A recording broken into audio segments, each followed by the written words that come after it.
welcome back to the Who is Will Sims podcast. Today I have Jack, Shelby, and Lisa from the band Feather and Flask. We are down one member, right? We got one of the crew is in Florida. You said? Yeah, Chad, our lead guitar player. Yeah. Sadly, I'm not set up yet to do hybrid shows yet. That's like a whole thing. But Cool. hopefully next time he's back, I'll have the live setup thing going. We can have a actual performance. But so yeah, just to kind of start us off here, do you want to give me kind of like a quick rundown of the what Feather and Flask is and the style of music y'all are doing? And Go ahead, Jack. Okay. All right. Well, we're a four-piece, and we played a festival this year, and we asked the audience, like, what would you like call our like genre of music? And someone came up to us and said, "You guys are kind of like folk groove." So we were calling ourselves psychedelic folk before, but we like do a lot of improv jams during like our sets and stuff, and we got like 4-part harmonies. So yeah, like a folky kind of groove band. yeah, that was kind of the vibe I was getting. It was very soothing to listen to, and y'all like you play. I want to say drums, but it's a very unconventional kind of drum kit. Yeah. So it kind of gives it more of a distinct vibe than just someone back there wailing on a kick and a snare, Yeah. We call that the Party Llama, our fifth member. There you go. Yeah. It was actually a wicker basket from Target that was on our wedding registry. And Jack had got a pan drum for me for Christmas one year. And the pan drum fit perfectly in the wicker basket. And so to amplify the sound, we just put an SM57 inside this wicker basket from Target, but it's in the shape of a llama, which, I like hang things off the ears. And so like my first time meeting you, I was pseudo running sound for this festival. And I had to figure out how to mic up this drum kit on the fly. But I thought y'all sounded really good, and the that whole gig was pretty cool. But tell me, how long has Feather and Flask been together? Like, I know. When I first met you, I think they said Shelby was pretty new. That was your first show, I think, with us, wasn't it? Which gig was it? The Falling Branch. Falling Branch was the first, yeah. Yeah. It started as a duo, really, it started as Jack, I guess. If we take it all the way back, it was just Jack doing solo things at open mic nights. And then Jack and I met. We would be remiss to not mention Ernie Fowler and his influence on this becoming a thing. I would go with Jack to open mic nights, and I would just sit at the bar and sing my harmonies from my chair. And Ernie heard me one day and said, "What the heck are you doing over here? You better get up on that stage." And he really pushed me to do that. Which is a tough thing, especially when you're first getting out there, is I'm a singer, so I've always had a little bit of that ego in me to kind of get up there and do it. But even then, it's just getting out there and doing it is a big step. Yeah. But also having someone to say, you should get up there is really nice to have too. And he held me accountable. He got my butt up there, and that was at the Still off York Road. And so from then on, we were Feather and Flask. Mm-hmm. And then we met Chad. Why don't you talk about meeting our beloved guitar player, Chad? Oh yeah, we went to Eau Claire, Wisconsin for 2 nights of Goose. And we camped out in the campgrounds in the pines. And after the shows, we would jam around the campfires. And, it was very quiet there. So everybody in the campground could hear us. And, some people would come up and play. And Chad came up and jammed with us. And Lisa and I were just playing, singing. And, he would, go take a solo. And we just gelled really well. And we did that for, the next 2 nights. And I was like, man, this guy's really cool. We kind of kept in contact, and then we met again at the Fred Festival at Lock-In Farm. And we did the same thing, jammed after the shows. And I remember thinking to myself, I mean, like, man, it's been a very long time since I've played with another guitar player who just gels so well with me and Lisa. And I asked him if he wanted to come join the band. And a couple months went by, and he was like, "Hey, man, I'm selling my house, and I'm coming down to Maryland." And we had a roommate at the time who left, and I was like, "Well, man, we got a place for you to stay if you want to come." And sure enough, he did, and we've been on this roller coaster ever since. That's awesome. I refer to that kind of person as like your musical soulmate. Yeah. Yeah. For me, it's my buddy Joe Ruggiero. Like, I mean, we fight all the time. We're like an old married couple. Yeah. But like when it comes to like writing of songs, there's like no one that like gels with my writing as much as he does. Yeah. And, you just feel like I'll just like have a song and I'll be like, I know that Joe needs to play on this song, and that's cool to have like people like that just you feel like you like no matter what you could bring them something and they would come out magical. Yes, that's exactly how it feels. And so how long what's like the time frame on that, like kind of that like the band kind of coming together? Well, It was like 2021, I Yeah. guess, when we Okay. met Chad. It was like in the middle of COVID, which was Yeah. the other interesting curveball. Like things were still very much not Yeah. like fully open yet. Yeah. I remember the festival we met him at was like minimum capacity, which made it more intimate. it was like 2,000 But- people, maybe yeah. less. And then he moved here the following. That was in July, and then he moved here January. Mhm. And he started at an Airbnb in Northeast and rented that out for a month, and then never left. Nice. Yeah. So then how'd Shelby come into the picture then? And you Well- play an acoustic bass, right? Which is not Yeah. something I see a lot. And a I parlor had- size one I had too. an It's acoustic fun. bass like forever ago, but like it's not something I see out a whole lot. Yeah, they kind of suck. That's why. But I like mine. It's real tiny and easy to play, and it's got like the nylon wound strings, so it's just doodly doodly doo. Nice. But yeah, I joined in July of this year. I actually met Lisa in 2015 through work. I hired her. She saw something in me. And then I had lost that job like nearly 8 years later, and I was talking to a buddy of mine, Matt Battaglia, and he was like, "Oh, do you want to like play music with us?" And I was like, "I'll think about it." And then Lisa's like, "We have a band you can join." So I was like, "Cool." Yeah, I got kind of jealous. I was like, wait, what do you mean you might play with somebody else? If you're going to play, you better play with us. Well, I'm and the just whole reason kidding. I bought that first acoustic bass, that big one that you were like, "What's that? I've never seen that before," at my birthday, is when you guys played at that German bar together. And Yeah. I was watching, and I was like, they need a bassist. Mhm. So Yeah. that's why I like kind of started playing bass, because I was like, they need that. Before that, I mean, Shelby was so familiar with all of our songs too because she was taking pictures. And since we're all homies, like she was at every band practice and every show, and just it was an obvious like when you're ready to play the bass and join this band, girl, like let's go. So Nice. maybe I was your Ernie Fowler. Yeah, I used to run lights for bands a lot. There was like 4 or 5 that I knew their songs inside and out. So they would kind of call me their unofficial like 5th or 6th member or Yeah. whatever. It's like if one of you dropped dead, I could probably go up there and play those songs.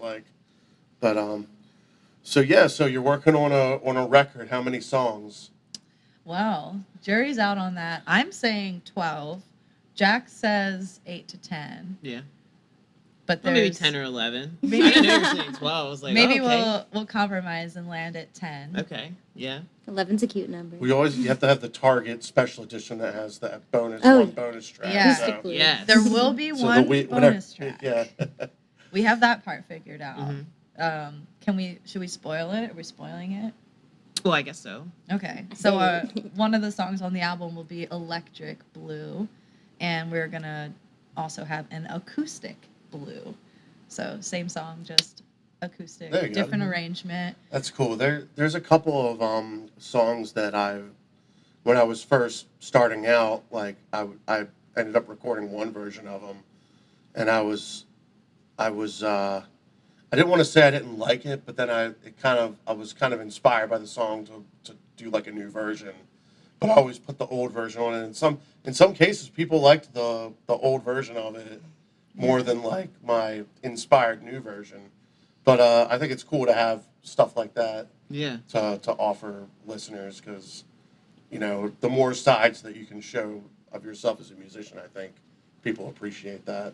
Yeah. We record nearly everything, so you get to watch things evolve over time. We do. It's pretty Yeah. fun. We record absolutely everything all the time. We have Nice. a Tascam All your shows and stuff. recorder, any practice, everything. You never know when you're gonna I have haven't done that practices. I genius got moment. this mixer down here, and I've been recording a lot of my live shows with that. But yeah, that's definitely a good thing to have at your disposal, especially if you're, like I said, kind of more freeform, kind of improvising a lot Yeah. at shows. The last thing you want is to have some magical moment and then be like, man, I can't remember what I did at that one spot. Yeah. I would give anything. Where So, was yeah. that transition? Like, how did we know. The get dimensional shift. Who Who does it took- occur? Yeah. So that's cool. Yeah. Although, like, there's so many shows that, like, I'll be like, I'm not going to record this one. And then I feel like it's, like, crazy good. And then anytime I set up to record, I'm always like, that could have been better. Like, Yeah. that shift there. But, What's another tool we use it for, honestly? Yeah. And that's something Revisions. that I really enjoy about playing with these people is that everyone is very open to feedback. I'm usually the one that's like, I like pick at everything, not just myself. I'm like, but they're all like, yeah, you're right. Or I don't know. I also feel like arranging is like my forte, and I can just pick apart things and be like, what if we did this, or what if we went here instead of that, and having those anything recorded to go back on and reference so that everyone knows exactly that moment that we're talking about and like where we can take it. I'm very glad that everyone is not defensive and very much like, let's make this epic. It's all and about awesome. growth, baby. It is. It's all about growth. Yeah. yeah, when I was in bands before, like, there was always that feeling when you go on the record, like you're trying to capture the feeling of the band. Whereas, like, now I'm a solo artist, I kind of just want to do whatever sounds best for the song, and then I figure out, like, the live version later. Yeah. But, like, do you feel like are you going for that kind of capturing the essence of the band, or are you just kind of going for, like, let's go full production, kind of? I feel like it's a solid blend of both. Like, we do what suits the song mostly, and then just have fun with it. Yeah, because, like, I've been in bands with people, and it's like, I'll be like, hey, we should put some strings here. And it's like, well, we don't have a keyboard player. It's like, yeah, but I think it would sound really good here. And I think you shouldn't be afraid to go that route. But I also look at, like, live performances. It's like its own thing. Yeah. For the record, we're recording live. We're doing everything in like one take, and then if we want to, like, scratch some vocals or something there and like sing over it later, like, we'll do that. But as far as like adding in a lot of like intense things, I guess we're doing that with Driver and stuff. Yeah. But I haven't like thought about putting like strings in certain areas. I mean, I definitely would be open to it, but I think for the first album we want to like capture like the live essence of like what we sound like. Yeah, it's cool. Like, I just had like a violin player come and play on one of my songs, and it's just one of those things. Like, when I was writing it, I was like, I'm totally feeling that for this song. So, and it definitely worked. But yeah, I definitely respect that approach too. Like, you want people that hear you live to have something they can go listen to that represents the band really well. So it's really tough. cool. Yeah. It's tough making sure, you have to really be prepared going into the studio and knowing, we're working with Josiah at Forest Hill, and he has a great rule of, we're going to record it 3 times, and then I mean, generally, pick like, the best. when it comes to singing, I usually need at least like 3 or 4 takes before I'm really in the zone. Yeah. And then usually it's like 2 or 3 more takes of like just getting a couple different versions to pick through. But yeah, like sometimes just getting loose in the studio. There's like that meme that goes around. It's usually like, me practicing at home and like everything's great, and then it's like me as soon as I have to record it, and it's like everything's a mess. Yeah. It's a different headspace entirely. Yeah. For the first time I had to sing over. We were recording Driver, and I wanted to redo the vocals, so I had to like sit in the booth and like listen to it with the headphones, and it's just a weird. It's like a different headspace that you got to get into. Yeah. And it was really fun, but yeah, it all worked out in the end. So the studio experience has been really great. I know for some people it can be stressful or like a lot of pressure, but y'all have been feeling really good about it. I think it's been mostly positive. Yeah. Yeah. Entirely for Yeah. me. Yeah. We haven't had any I feel like I can't even think of a moment where I Yeah. was like, man, I wish we hadn't done like a that. disagreement or Right? something with. No. I mean, like for me, it was getting towards the end of mixing my band's last record. There was like some. Let me just throw another guitar solo at the end of this. Dude doesn't need another guitar solo. Yeah. Just like little stuff like that. But yeah, there's those elements. I mean, I've been told I didn't sing good enough, like, or stuff like that. So Yeah. it can be an interesting environment, But having a great producer, and I know Josiah is a great musician, and I love his band Tears of Mars, and they were one of those like local bands that they were still around when I was coming up, so I got to see them play a few times and just be blown away by like they're the exceptional. musical prowess just in that family. Oh my God, yeah. And then I definitely would love to get up there and work with him on something at some point. Yeah. So we're working on a record. Any other like big projects you're kind of working towards in terms of promoting the record or getting out there and kind of, because obviously like releasing your first record I think is a pretty big deal. I think you'll probably have a lot of people that want to be a part of that. So Yeah. We are going to do a release show. We are working and talking to the State Theater of Havre de Grace about hosting that. That's great. I just did my last record release there. Yeah. It was a great time. Yeah. Cool. I mean, they're just wonderful people, Katie and Jared and Trish. We love everybody out there. And they always put on a really great show. So, and it's just it's right around the corner from where we live. Oh, nice. So it's also one of the first times like Jack and I really did like a legitimate show together as Feather and Flask. So just kind of full circle. It makes a lot of sense to do it there. So yeah, once we have a better idea of when we're going to have the album wrapped, then we'll schedule that. I think the only other thing we're really cranking out right now is new songs. We need to get them copywritten. So we're trying to get the most bang for our buck and get them all written and copywritten for the same fee. Mm-hmm. But you can talk more about that. Jack is the one Jack writes the songs and then I arrange them and then Shelby and Chad add their pieces to them. So yeah. Yeah, it's it's a process. I'm sure just like trying to figure out how to like what works best for you to like write songs, and I think for me is like it's just like turning on the Tascam and like just picking out like some chords and just playing and seeing what comes out. And sometimes that's like throughout the years of like when I was writing songs, like sometimes that would be like really scary to do because like I don't know what's gonna come out of my mouth, and then like some of it's just like unconscious like deep like soulful stuff, and I'm like, whoa, do I want to write about that? And I'm like, oh, I guess I do, and like now I'm at the point where I'm like, fuck it, I'm just gonna write everything I want and then record it and then write over it and piece it together, and then that's kind of what's happening nowadays. I find that what I've been doing a lot is I've gotten better about if I hear an idea in my head, I'll pull out my phone and just try to do something to record it. Because, sometimes I'll go back to it and try to, like, rebuild it in, like, Ableton or something using, like, some electronic kit or like, a pad or something like that.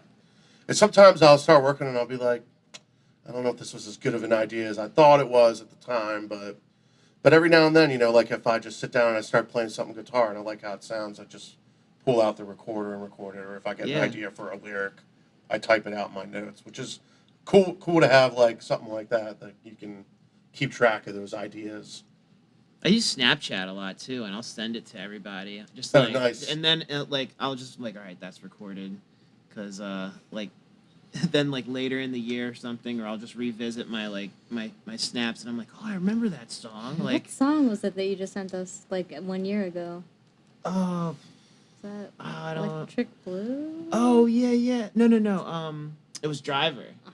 Yeah. Oh. I found that like last year, and I'm like, wow, that song's like a year old. And I remember I wrote it when Chad went away to Florida. I think like last Thanksgiving, and then I had like the house to myself, and like Lisa was gone, so I was like, all right, like nobody's here, and then just stuff just starts coming out. Yeah, I didn't write stuff for like a long time. I was kind of stuck in this zone where I was just working a lot, and I just had like a lot of projects that were like halfway done. Mm-hmm. And like, like an EP here, an album there, like all like in production, but like I wasn't making enough time to go in the studio or schedule people to come in and play. But about 2 years ago, I just like kicked it back into high gear and started pumping stuff out, and that's where I'm at right now. I'm gearing up to release a song like every month next year, Cool. That's awesome. which is now kind of bleeding like into like February, March, but we'll see how it goes. But once I start, I want to go each month, Nice. Yeah. But I've got almost enough stuff done. But yeah, it's tricky getting to that place. That was the hard thing for me about being in a band was like it felt like we worked like years just to put an album out, and then when we put the album out, the band split up, and it was like Oh. the hardest thing. And I've seen so many other bands go through it too. Like I know some really great musicians, and that was like the toughest thing to see was them put out something and then it fall apart, and then put out something else and then it falls apart again, But so like when I started the solo thing, I was just like, I'm gonna go and like just make as much as I can up front, and then if I run out of ideas, I run out of ideas, but at least I'll have stuff out. Like when I go Yeah. out and play, hey, look, I got CDs and stuff, So That's what we want. It's just. yeah, I think it helps too that like we live together. Like Oh Shelby yeah. and Shelby Basically lives Shelby there. basically lives at our house. But Joe assumed that we were roommates. That's what I was in his phone. well, there you go. Lisa's roommate. Yeah. So living together makes it.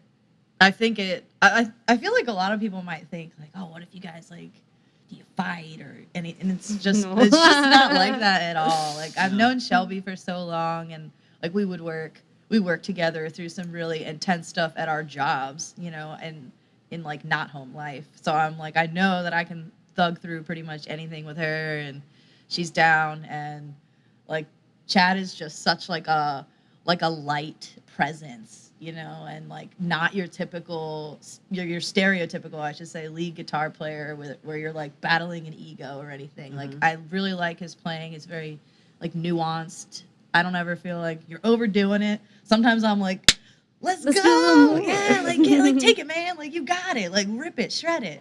So yeah, I think like that dynamic of living together makes it so much more accessible for us to like when we're in the zone, like really stay there and like ride that wave.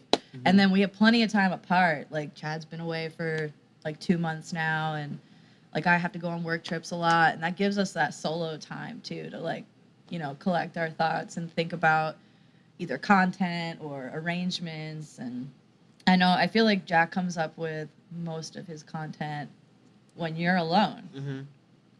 Like Yeah. you have you should talk about what the songs are about. Oh.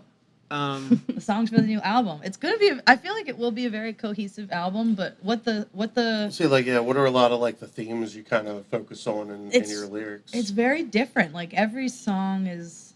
I know it's hard because we Different don't have a window. lot of them to reference right now, and hopefully by the time this comes out, maybe you'll have a single ready to go.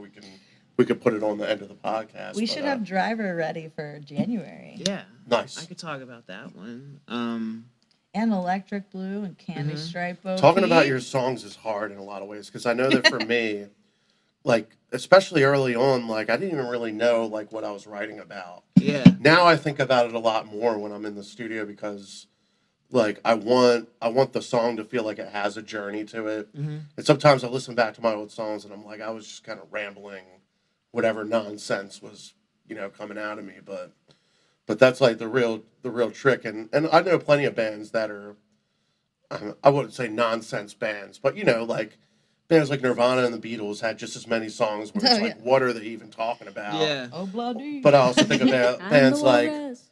like Deftones, where like Mm. it's not that he's singing about nothing, but it's more like about the idea of what and it's like kind of open interpretation. Yeah. So do you feel like you kind of approach things more literally or more in like that open sense of like you want people to be able to kind of take it how they want? I definitely, when I write songs, I do think about how people are gonna interpret it, and it does influence me to write in a certain way where it could be like slightly obscure.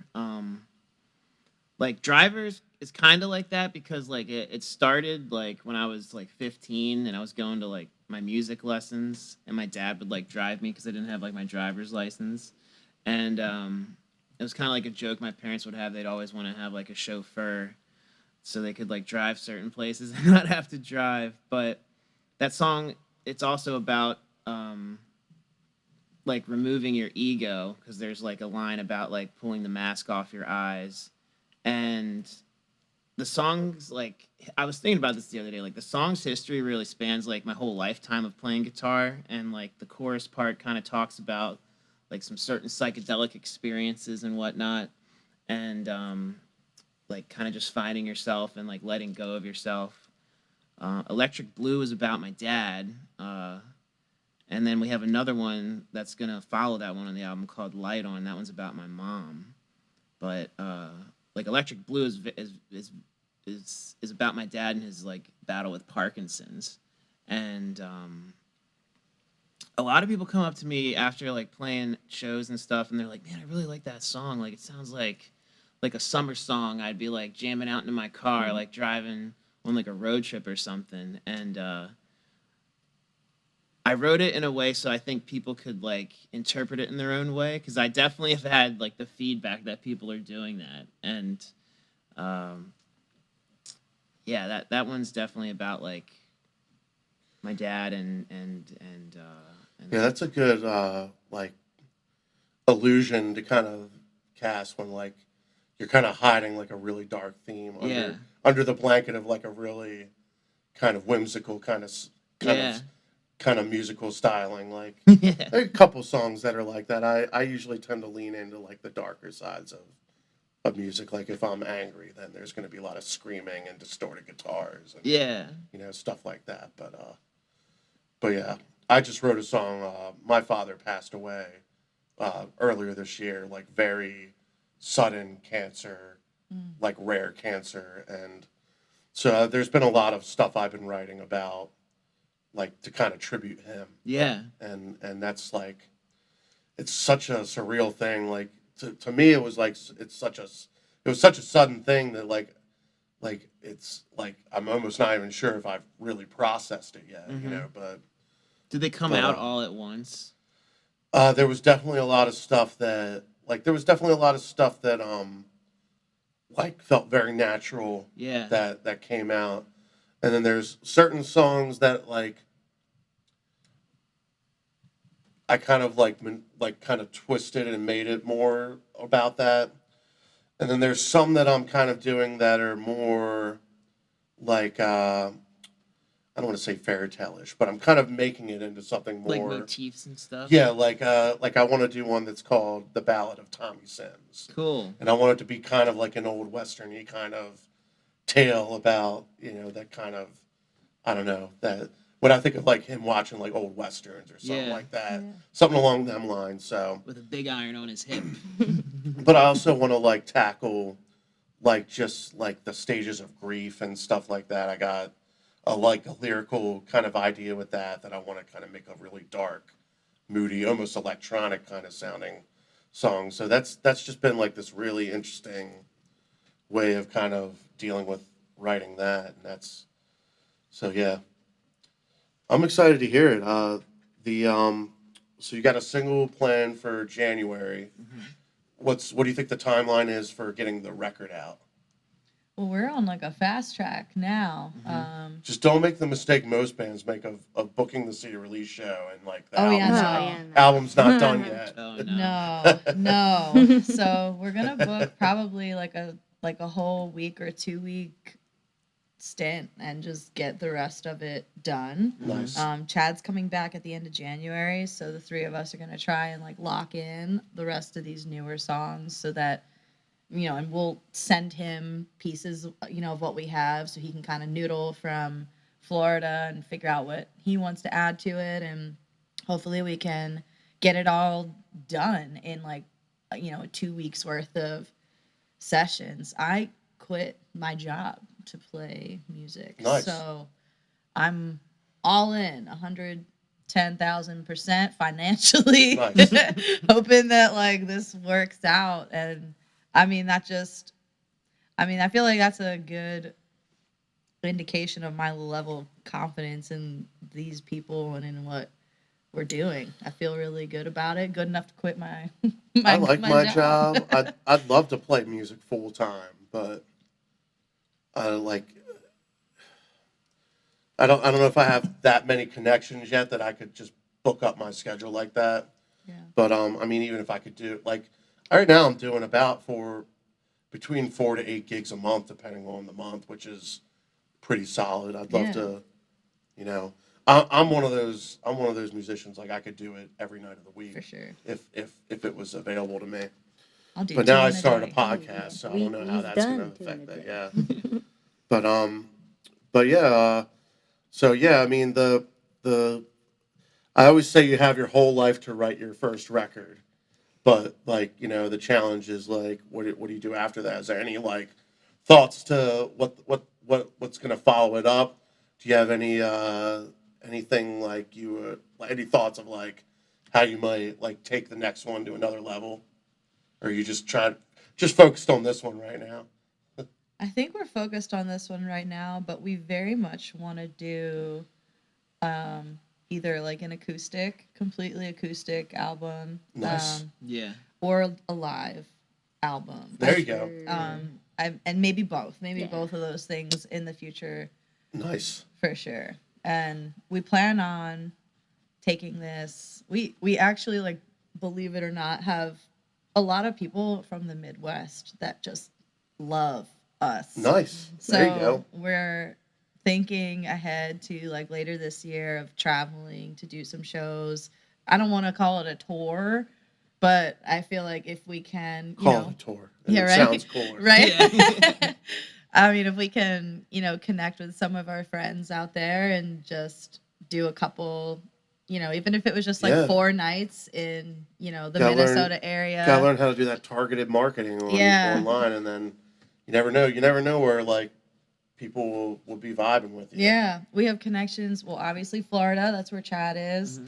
And then Jack has family in North Carolina Mhm. and a pretty happening spot. So, we have a couple of pockets we can explore with people who have never heard us before. And then some places that I think we could surprisingly bring a good crowd out, even though we're not Nice. from there. Yeah. I already attempted to do an acoustic EP, but then it turned into like a fully produced EP. Right? I don't even know how that happened, but I mean, it sounds good, so I'm not complaining. Right? I did the live album thing. I have always loved live albums. So Yeah. my last record release, I got it recorded and turned that into a live album, and that was awesome. And then the last one, the most recent one I did at the State Theater, I got everything, all the tracks and stuff for that. So yeah, when you go there, just talk to them about getting the multi-track recordings and like they usually charge for it because the guy like gets all the video and stuff for you and edits it all. But definitely ask for the multi-tracks, and then you can take that somewhere and get it mixed. And that was one of those things I was like so happy when I put that out, and like I definitely look forward to doing more live albums. But yeah, I'm loving it. Yeah. the next record will be like way heavier, right? We'll get you on electric bass. Wow.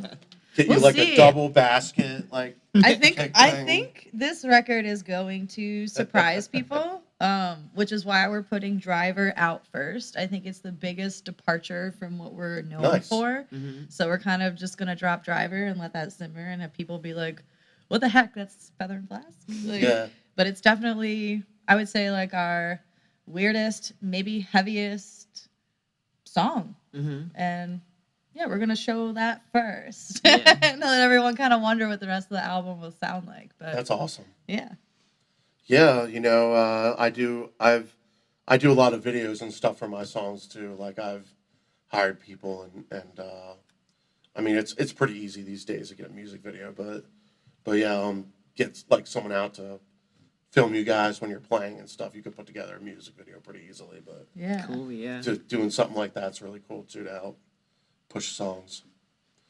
Awesome. Anything else the people need to know about? We do an open mic night. Oh yeah. yes. That's the thing How to did we do. not talk about that? That's like our bread and butter right now. Yeah. I mean, not from a financial standpoint, but it's like fills our soul for sure. Yeah. And we get to practice a lot too. Yeah. That was one of the big driving forces I wanted to do it with everybody. It's been really fun. I feel like the last 3 open mics we've done, we've like learned a song the night before and then just played it for everyone. you get to It's so play it. fun. Yeah. Where do you do the open mic at? Market Street Brewery. Okay, in nice. Havre de Grace. Cool. Yeah, every second and fourth Thursday of the month we do it from like 6:30 to like 8:30ish. Depends how many people are in it. Like the last one was the longest one. It went to like 11 o'clock or something Yeah. like that. Yeah. And we do different theme nights every night. So sometimes we have people vote on them, and it's all on like Facebook and Instagram. Follow That's us on cool. Instagram, Feather and Flask Music. Yeah. And Feather and Flask and Friends. On Facebook. Yeah. I'm really bad at changing the cameras. So like, I apologize if you watch this back and you're like, why was it just lingering on them forever while Will was talking?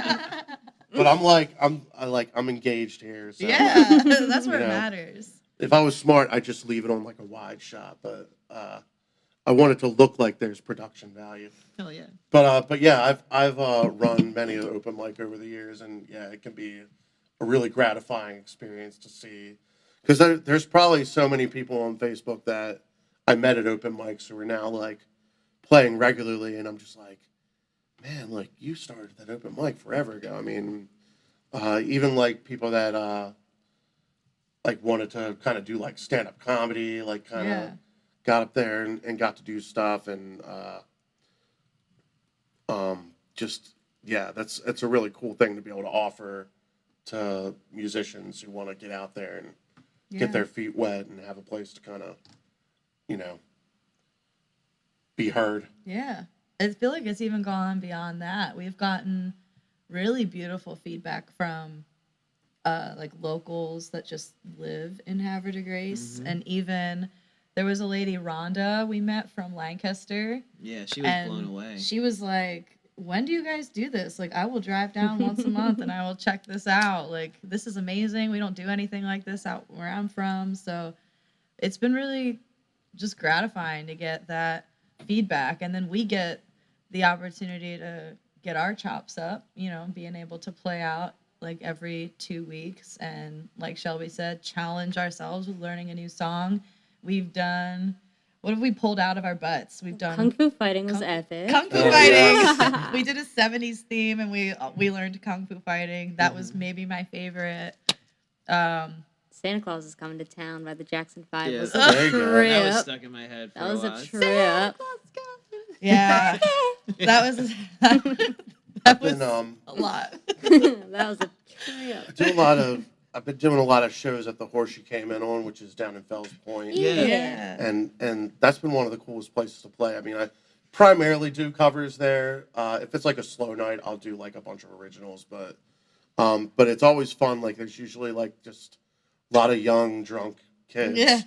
and it's always like surprising to see like what songs will get them going. Yeah. Yeah, right. So like last night, I mean, obviously, like usually at least once a week or once a gig, like I'll get, someone asking for Taylor Swift or something like that, and I oblige. Yeah. But like the other night, I did like Sweet Dreams, Ooh. and like everyone was just like, oh man. Yeah. And like my bass player like figured out the synth part on bass, so do do do do do do do do, like Yes. figured that out, and we just had everybody like popping. It was just like, yeah, Nice. But and then there's like like there's so many songs that I've done a million times. It's like, oh man, how many times do I got to play Lit, my own worst enemy? But every time I play it, man, like the place goes off. It's like, Yeah. whoa, and then like there was like I was we rapped like one song and everyone was kind of like, all right, like we're amped, like what are you doing, man? And then I was just like, somebody wants it. Everyone just like went nuts, like so yeah, it was just having like a lot of fun with it.